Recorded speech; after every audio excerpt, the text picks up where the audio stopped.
देखो बेटा, last class तक हमने पढ़ा कि इंटरेस्ट ऑन ड्राइंग्स क्यों चार्ज की जाती है और उसका क्या ट्रीटमेंट है। अब जरा एक बार हम ब्रशअप करते हैं कि हमने क्या क्या पढ़ लिया। देखो, हमने सबसे पहले पढ़ा प्रॉफिट एंड लॉस अकाउंट, उसके अंदर क्या है, ग्रॉस प्रॉफिट हमने क्रेडिट में लिखा, और जितने भी एक्सपेंसेस जो बिजनेस आउटसाइडर को पे करता है, जितने भी एक्सपेंसेस जो बिजनेस किसको पे करता है, आउटसाइडर को पे करता है, वो प्रॉफिट एंड लॉस के डेबिट में लिखे एज एन इनडायरेक्ट एक्सपेंस। वो क्या क्या थे हमने लिखा, टू रेंट पे।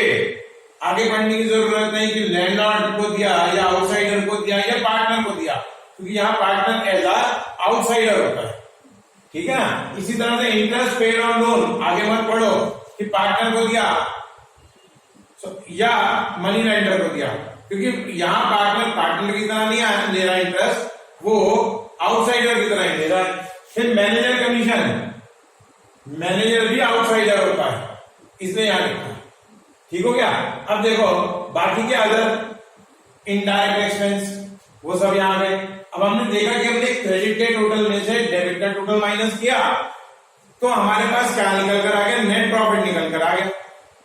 फिर हमने देखा कि सोल प्रोप्राइटरशिप में हम नेट प्रॉफिट को कैपिटल में ऐड कर देते थे, पर यहां एक ओनर नहीं है, ओनर बहुत ज्यादा है, और प्रॉफिट का फेज भी अलग अलग नाम से प्रॉफिट का एलोकेशन हो रहा है। तो इसके लिए हमने क्या बनाया, profit and loss appropriation account बनाया।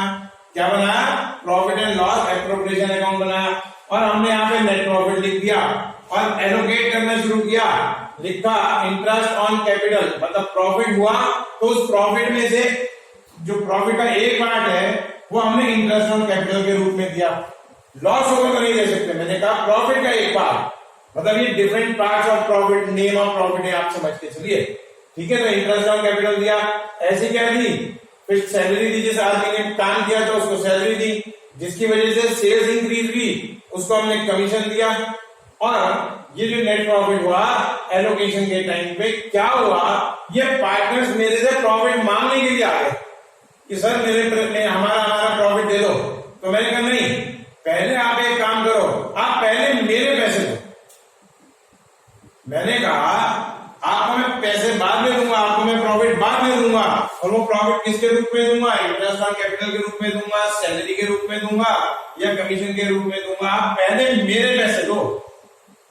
सर आपके कौन से पैसे हैं, आपने मेरे फर्म के पैसे यूज करे थे एज अ ड्राइंग्स, आप इंटरेस्ट आपको पे करना है तो आप पहले मेरा इंटरेस्ट पे करो। तो उन्होंने मुझे क्या दे दिया, इंटरेस्ट दे दिया।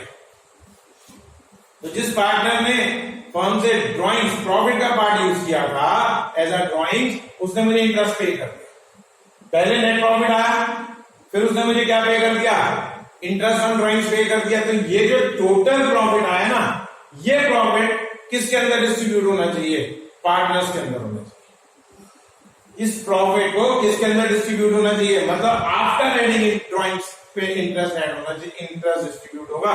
इस वजह से मैंने पहले कहा कि आप मुझे मेरे पहले पैसे दें, जिससे मेरे पास टोटल प्रॉफिट निकल कर आ जाए, टोटल डिस्ट्रीब्यूटेबल प्रॉफिट निकल कर आ जाए। तो नेट प्रॉफिट में हम ऐड करेंगे पहले क्या, इंटरेस्ट ऑन ड्राइंग्स हो गया। अब ये क्या निकल कर आ गया, ये प्रॉफिट है जो हमें डिस्ट्रीब्यूट करना है। तो हमने कहा भैया पार्टनर्स लाइन लगा लो और प्रॉफिट का पार्ट लेते चले जाओ। तो सबसे पहले हमने प्रॉफिट का क्या पार्ट किया, सैलरी दे दी, सॉरी इंटरेस्ट ऑन कैपिटल दे दिया। इससे वो इनइक्वालिटी खत्म हो गई कि किसी ने कैपिटल ज्यादा लगा रखी थी, किसी ने कम, वो प्रॉब्लम सॉर्ट आउट हो गई।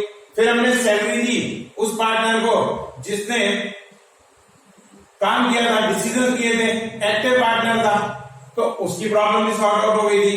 फिर हमने कमीशन उस पार्टनर को दे दिया जिसकी वजह से हमारी टर्नओवर इंक्रीज हुई थी, तो उसकी भी प्रॉब्लम खत्म हो गई। अब मैंने पूछा क्या मैं प्रॉफिट बांट दूं इक्वल रेशियो में, जो तुमने डिसाइड कर रखी है पहले से। अब सारे पार्टनर सोचने लगे। 1 मिनट सोचने के बाद उन्होंने कहा सर हम बाहर बैठ के मीटिंग कर लें। आई रिपीट, मैंने पूछा इस प्रॉफिट में से मैंने इंटरेस्ट बांट दिया, सैलरी बांट दी, कमीशन बांट दी। अब मैंने मुझे एज एन अकाउंटेंट पूछा कि क्या मैं प्रॉफिट बांट दूं जिस रेशियो में आपने डिसाइड कर रखा है, और आपने डिसाइड कर रखा है इक्वली। तो इन्होंने कहा सर आप हमें 5 मिनट का समय दो, हम आपस में बैठ के डिसाइड कर लें। तो इन्होंने एक मीटिंग करी। क्या करी इन्होंने? आपस में बैठ के मीटिंग करी और मीटिंग में ये डिसाइड हुआ कि अगर हम सारा प्रॉफिट घर ले गए और अचानक से कोई प्रॉब्लम अराइज हो गई, कोई अचानक से कॉन्टीजेंसी हो गई, तो उसको कैसे मीट करेंगे? भैया सारा प्रॉफिट घर नहीं ले जा सकते, बिजनेस चलाएंगे कैसे? बिजनेस आगे चलाएंगे कैसे? अगर सारा प्रॉफिट घर ले गए और अचानक कोई कॉन्टीजेंसी अराइज हो गई, तो फिर उस कॉन्टीजेंसी को कैसे मीट करेंगे? तो इन्होंने ये डिसाइड किया कि सारा प्रॉफिट घर नहीं ले जाएंगे। उस प्रॉफिट में से, आई रिपीट, उस प्रॉफिट में से they decided to create general reserve out of net profit, sorry out of profit. क्या करें आप? उन्होंने जनरल रिजर्व क्रिएट करना का डिसीजन लिया। किससे?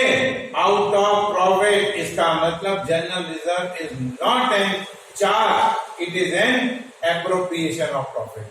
हमने जनरल रिजर्व बनाने का डिसीजन कब लिया? जब हम प्रॉफिट में थे। जब हम किस में थे? प्रॉफिट में। लॉस की कंडीशन में ये ले नहीं सकते, और प्रॉफिट का पार्ट बनाया, इसका मतलब इट इज एन एप्रोप्रिएशन। ठीक है ना? ये क्या है? बेसिकली ये भी एप्रोप्रिएशन है profit. It is not an charge. कभी कभी एक मार्क का क्वेश्चन पूछ लिया जाता है, इसे बहुत ध्यान से इसको याद रखना। ठीक, तो जनरल रिजर्व रखने की कोशिश करी। अब ये जनरल रिजर्व के बारे में जब इन्होंने मीटिंग करी, तब कैसे डिसाइड हुआ? तो देखो, एक पार्टनर ने कहा कि हम सारा प्रॉफिट घर नहीं ले जा सकते, प्रॉफिट का एक पार्ट हमें बिजनेस में ही रखना है। तो सारे पार्टनर उस पार्टनर को देखने लगे। उनको यह लगने लगा कि ये पार्टनर कुछ गड़बड़ कर रहा है, ये प्रॉफिट का कुछ पार्ट अपने पास रखना चाह रहा है। तो उसने कहा, आप ऐसे मेरे तरफ शक की निगाह से मत देखो, ये प्रॉफिट रहेगा बिजनेस में ही, मैं घर नहीं ले जाऊंगा। प्रॉफिट का एक पार्ट रहेगा बिजनेस में ही, और ये लायबिलिटी साइड में एज अ जनरल रिजर्व दिखाई देगा।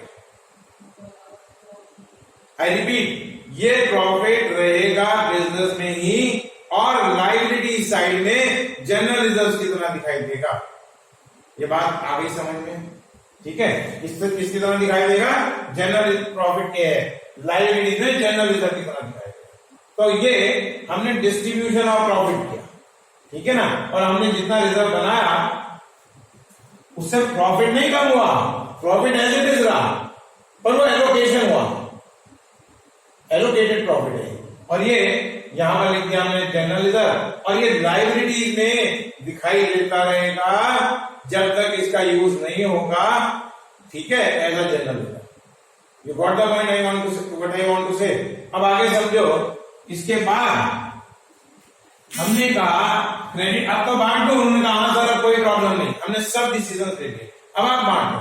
तो मैंने क्या करा, क्रेडिट के टोटल से डेबिट का टोटल माइनस किया, जो बचकर आया वो निकल कर आया टू डिस्ट्रीब्यूटेबल प्रॉफिट।